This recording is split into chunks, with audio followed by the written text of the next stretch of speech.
Part 2. The Sea Cook and My First On-Shore Adventure. Chapter 7. The Crew is Assembled. It took time to get ready. The doctor and the squire both had work to do. I stayed at the hall under the watch of Redruth, the gamekeeper, waiting with eagerness. I spent my time studying the map and imagined how our journey would be, thick with danger and enemies and intrigue.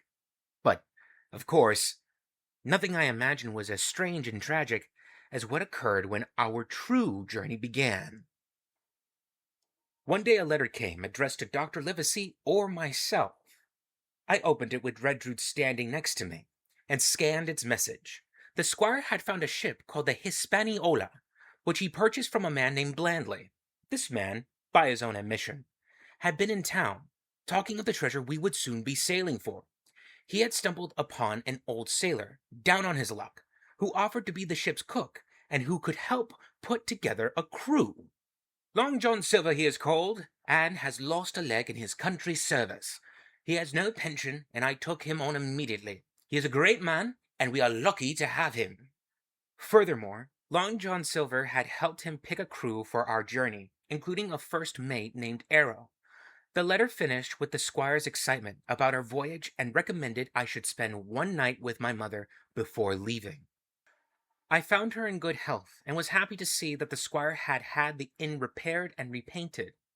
He had also sent her an apprentice, and when I saw that I had been replaced, I wept.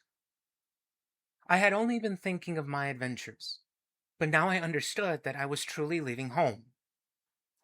The next morning, as we walked away from the inn, I thought of Captain Billy Bones and the way he walked along the shore.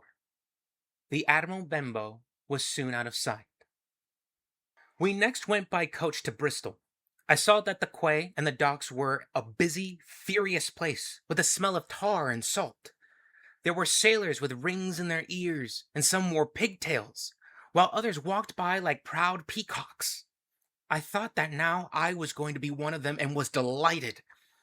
We then met the squire, who was dressed like a ship's admiral in all his finery. "Oh, sir!" I cried. "When do we sail?" "We sail tomorrow," he answered. Chapter 8. At the Sign of the Spyglass. After breakfast, the squire sent me to go meet John Silver at the Sign of the Spyglass. I made my way there and found a neat tavern full of seafaring men who talked loudly, rarely stopping their singing and laughing. I saw a man with his leg cut off at the hip and knew it had to be Long John. He carried a crutch and hopped with great speed, cheerful and laughing among the customers. Now, I had long worried that this might be the one-legged man whom the captain was so afraid of. But seeing him, I knew he was a very different sort from Pew, the captain, and Black Dog. So I approached him and handed him the squire's letter.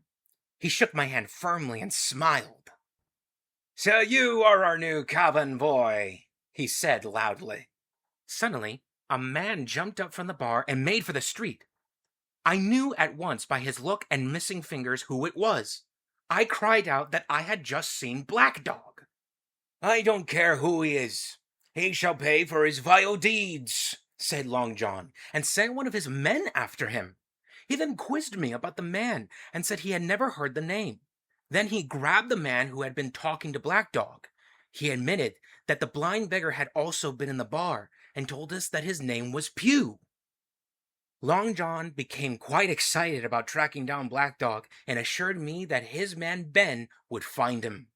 "Talking of throwing someone overboard, was he? It's him I'll throw overboard if I get the chance." As he ranted, Long John walked up and down with one leg and his crutch, cursing Black Dog and all those like him. Seeing Black Dog had made me suspicious, but John Silver had put on a good show. I was sure he was an innocent man, and he was clever at convincing me. He told me how worried he was that I would think badly of him for having such low-life persons in his tavern. He made me believe that if only he'd had his other leg, he would have caught the man himself. We decided to report to Mr. Trelawney right away, and so began our journey down to the water. There he laughed, told old sea stories, and explained the different kinds of boats to me. He told me of their cargo and the way they were made and repeated phrases until I knew them like an old sailor. I began to think of him as the best of all shipmates. When we arrived, Dr. Livesey was there. Long John told the story to both men in lively fashion and asked for my agreement regarding what had happened. I simply nodded yes to everything he said. When he had finished, he made his way back to the tavern, and we all agreed to be on board by 4 that afternoon. "Well, Trelawney, I don't put much stock in your judgment," said the doctor, "but Silver is an ace. Now, Jim," he said to me, "let's go see our ship." Chapter 9. The Captain Has Doubts. We swiftly made our way to the harbor, where the Hispaniola lay beside the other great ships. Then we met the mate, Mr. Arrow, whose earrings and squinty eye made us look twice. Shortly after, we met Captain Smollett, who asked to speak immediately to both the squire and the doctor in the squire's cabin. "Well, Captain Smollett," said Mr. Trelawney, "what have you to say?" The captain scowled and refused to mince words. He was a plain-spoken man. "I don't like the men, and I don't like my officer. That's short and sweet." Of the ship he had no complaints, but he went on to relate that he felt the men already knew too much about our quest for treasure, and he didn't think it right that he knew less than they did about our journey. "I don't like treasure voyages, and I certainly don't like secret journeys of which even the cook's parrot has been informed. He's blabbed of the treasure already. I think it's a dangerous voyage we are about to take." He complained of many other things and asked if we were determined to go on with our treasure journey. "Like iron," answered the squire. "Well then," replied the captain, "I suggest we separate the powder from the arms. I also suggest that all of your own men sleep in the same area beside the cabin. Finally, I suggest there be no more mention of this treasure. The crew already knows the exact location of the island." To this, the squire protested that he had told no one, and we believed him. But somehow the crew had gotten wind of our journey and our goal, and that was a dangerous bit of news.